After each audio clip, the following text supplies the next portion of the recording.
In this video, we're going to add another collectible just to consolidate what we learned in the past lessons. And we're also going to add a little bit more functionality to it, so it should be a bit of fun. So let's just start. We're going to copy a bunch of stuff here. So we've got an empty frame up here. So let's just open up level 1 so we've got something to put our thing in. And let's also open up our HUD, and let's also open up our coin, just so we can kind of see how things are connecting and copy some of the code needed. So now we've got these open, let's create a new scene. So let's go to scene, new scene. Now the kind of collectible we're adding is going to be a gem. So the first thing we need to do is press on the plus node, and we're going to add a area 2D to this one, just like the coin had. So just double click on where it says area 2D, and we're going to call it gem. Okay, fantastic. And let's just save that straight away. So save scene, make sure it goes in the correct folder, make sure it's called gem. Fantastic. Now the next thing that we need to do is add a sprite. Now we're going to animate this sprite. So I'm going to have an animated sprite. So click on the plus button again and just start typing sprite. Okay, now the one we want is this one that says animated sprite. So just double click on that. Now for the last one, we just want to detect the collision. So as the player enters the gem, it does the collision for us. So we're going to click back onto where it says gem, and then we're going to press the plus button. Now the one we want is this collision shape 2D. So just double click on collision shape 2D, and we've got everything working the way it should be. Okay, so in the animated sprite, we are going to have some new images. So we need to add them first. So you'll get these images from either the Google Classroom, or you can get them from the Deluxe Kenny Pack. So I'm going to come into where it says images. I'm going to scroll down to where it says collectibles and open this one. I want to drop them here along with the audio file that we're going to use for this collectible. So I've gone ahead of time and downloaded them. So they're in my downloads folder. I've got 3 different gems and an audio file here. So just select these, and then I'm just going to drop them into my collectibles, and all being well, they'll go in there or not. So if they don't go in there, you just kind of need to drag them up until they go in there. So it's a bit annoying. I don't know why. It's happened to me a few times now, but never mind. Just going to select all 3. So just holding down shift, I'm just going to select all 3 and then come up to that one. Make sure the blue box goes around it and then just drop them in. Okay, so now we've got them in the correct place. We're going to come to where it says animated sprite. And where it says frames empty, we just need to add a new sprite frame, okay? So if we click this again, it will open up this. Now let's just call it, I don't know, gem 1 or something like that. Nice and simple, and click away. Now frames per second, I want this to be really slow, so just between 1 and 2 frames a second, not much. Let's do 2. Like I say, that will actually be really fast. And we make sure the looping button is on. Okay, and we're also going to need to make sure the play button is on, so it just kind of like always plays. I'm just going to turn this off for a second. So let's just drag in the blue gem, and then the green gem, and then finally the red gem. So we have this one sorted. Now the warning tag's gone away. So the next thing we want to do is just to add our collision. So we're just going to click on where it says empty, and I'm just going to add a little circle right in the middle there. It doesn't need to be too big. I want the player to be able to go into it a little bit before the collision detection happens. So the next thing I want to do is on this one, I'll make sure that all the parts stay together. They never move individually. So I'm just going to click on the gem. I'm going to press this button here, which means lock them all together. And then finally, let's just make sure we save this. So save scene, fantastic. And then finally, we're just going to add the script. You must make sure you save all this before you add the script. Otherwise it can do some weird stuff. So we're just going to say script button, and we're going to make sure the script goes into the correct folder, so the scripts folder, and then we're just going to press open and then create. So we've got all that set up. So then finally on the animated sprite, we just need to turn it on to play so that it just kind of keeps whizzing through that one. Okay, fantastic. We can get rid of that. That is our scene set up. We are going to use the same script that we use on the coins.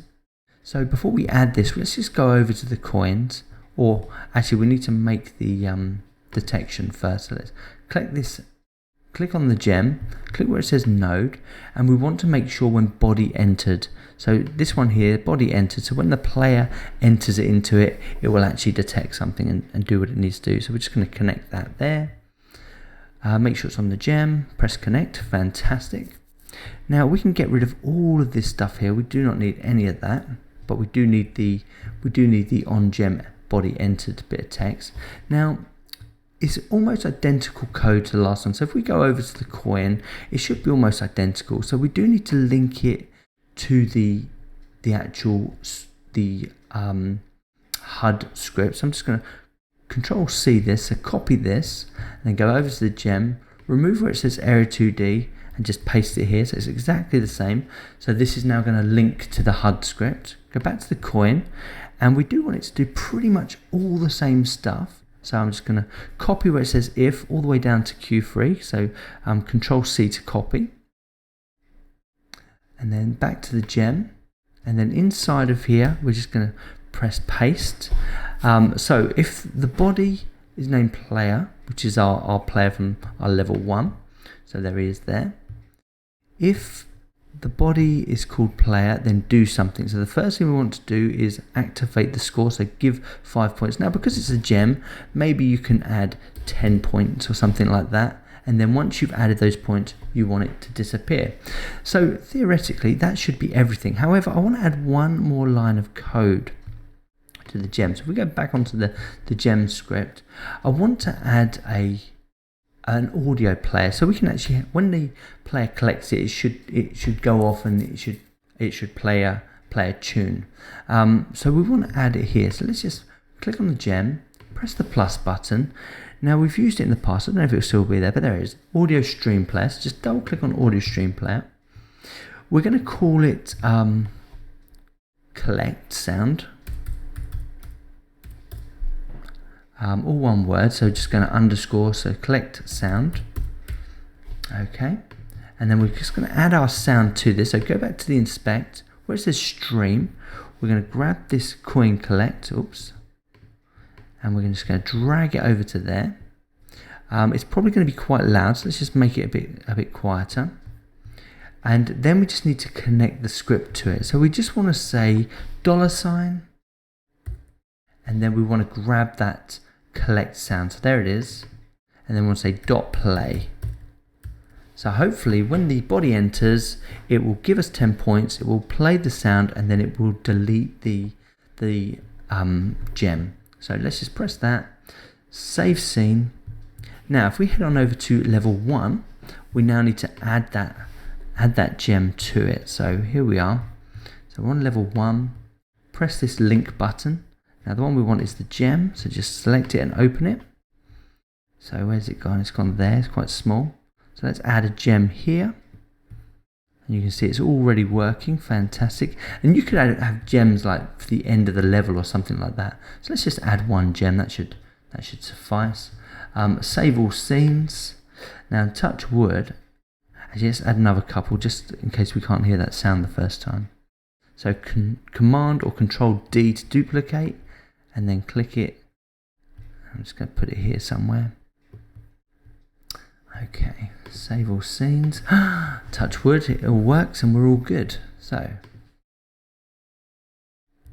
there we go. So you can see straight away our animation is working, which is fantastic. That's something a bit different. And as we click up to it, it should make a sound. Okay, so figured out why it didn't work, because we have to add a little pause before the cue actually releases. So what this does is it gets rid of it. Now if this gets rid of the gem or the whole process before the kind of sound executes, that's why it wasn't going off. So what I found online is a nice little one line of code here: yield bracket get underscore tree brackets dot create underscore timer, and then this timer here pauses the whole process for half a second. Now my actual sound only plays for 0.3 of a second, so that was more than enough. And then finally it times out, and then it moves on to the next process. So this should fix everything. So let's just save all scenes and let's just run it again. Let's see what happens. So here we go, we've got our thing. If I roll over this one, that one disappears. Now if I click And there you go. You see, it just took a fraction of a second before it would actually clear, but the sound actually went off then, which is great. And there you go. Okay, so I hope that was useful. If you want to add the gems, that's fantastic. I'm leaving the images and the sound in the Google Classroom for you to use, and I'll see you in the next one.